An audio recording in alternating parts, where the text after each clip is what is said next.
Більш-менш щось та й вийшло.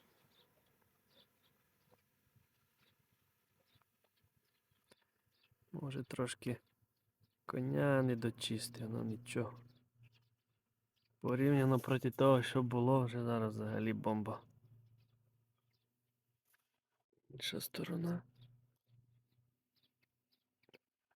Ця трошки затерта, не така якість.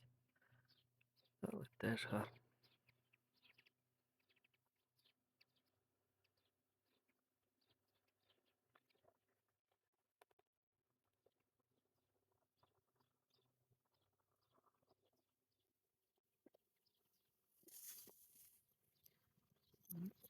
Гарно.